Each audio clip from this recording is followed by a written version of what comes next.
Hello everyone, I am Garima Nigam from Department of Applied Economics, University of Lucknow.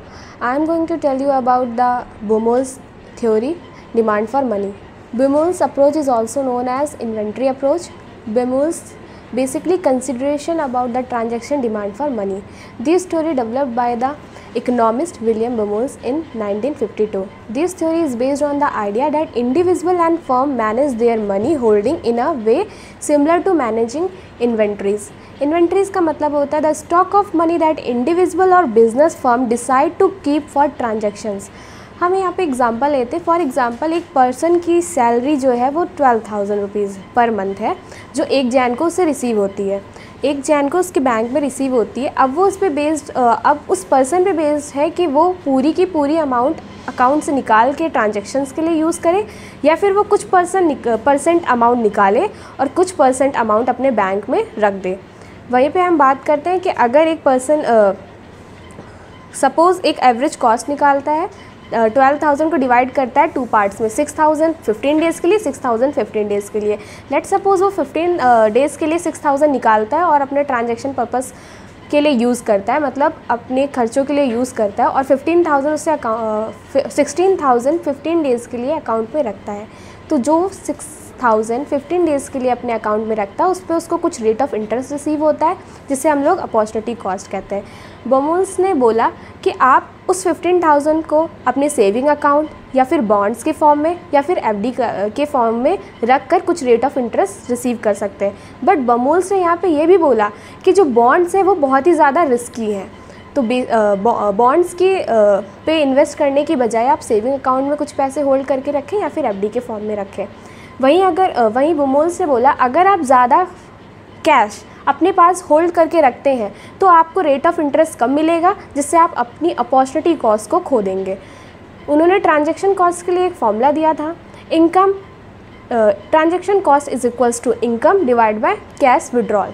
Late suppose आपकी 12,000 monthly income है और आपको 6,000 करके 2 parts में निकाल रहे हैं, तो 12,000 डिवाइड बाय 6,000 आपकी ट्रांजैक्शन कॉस्ट आती है 2 टाइम्स की. वहीं पे अगर 12,000 आप एक बार में निकाल रहे हैं तो आपकी ट्रांजैक्शन कॉस्ट आती है 1 टाइम्स के लिए. तो ट्रांजैक्शन कॉस्ट है वो डिपेंड करता है आपकी इनकम कितना आप उसको कैश विड्रॉ करा रहे हैं. बाउमोल्स ने यहाँ पे बोला कि कोई पर्सन कैश विड्रॉ कराने जाता है तो उसे कुछ ना कुछ चार्जेस देने पड़ते हैं, जैसे कि हमारा ट्रैवलिंग कॉस्ट हो गई, बैंक तक आने जाने का खर्चा, या फिर हम किसी अपनी अमाउंट को बॉन्ड्स में लगाते तो बॉन्ड्स को कैश में कन्वर्ट कराने के लिए कुछ ब्रोकरेज फीस देनी पड़ती है, वो हमारी आती है कॉस्ट के फॉर्म में.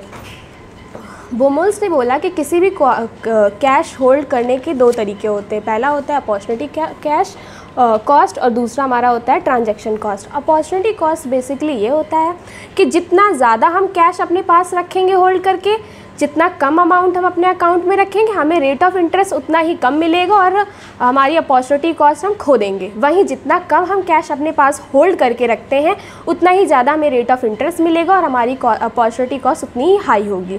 वहीं पे अगर हम बात करें ट्रांजैक्शन कॉस्ट की, तो ट्रांजैक्शन कॉस्ट बेसिकली ये होता है कि जितना कम हम अपने पास कैश होल्ड कर रखेंगे उतना ही बार बार हमें बैंक जाना पड़ेगा कैश को विड्रॉ कराने के लिए, तो हमारी ट्रांजैक्शन कॉस्ट जो है वो हाई हो जाएगी. वहीं जितना ही ज़्यादा हम अपने पास कैश होल्ड करके रखेंगे हमें बार बार बैंक कम जाना पड़ेगा, हमारी ट्रांजैक्शन कॉस्ट कम हो जाएगी.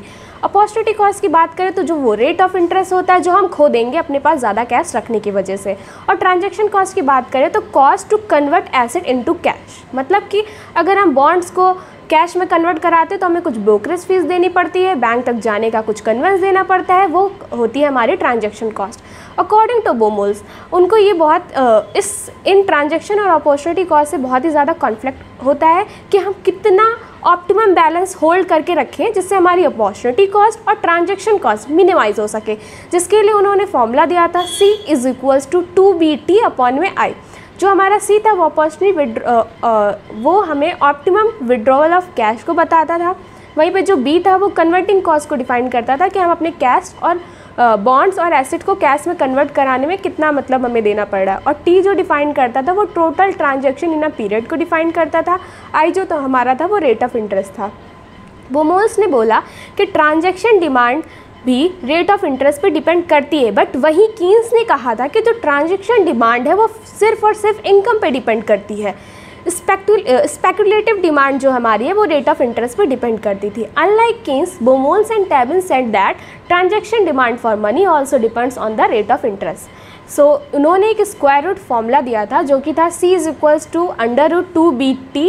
√2BY/I, जहाँ पे उन्होंने बताया था ऑप्टिमम कॉस्ट विड्रॉल के बारे में, यानी कि एक पर्सन कितना कैश विड्रॉल करते हैं तो उनकी ट्रांजैक्शन कॉस्ट कितनी आ रही है। मतलब रेट ऑफ इंटरेस्ट हाई ज़्यादा होगा, मतलब रेट ऑफ इंटरेस्ट हाई होगा तो मनी की डिमांड कम होगी, लोग कम कैश अपने पास रखेंगे। वहीं पे रेट ऑफ डिमांड अगर कम होगा तो लोगों के पास मनी की डिमांड ज़्यादा होगी, वो ज़्यादा से ज़्यादा कैश को होल्ड करना चाहेंगे। Thank you so much for this.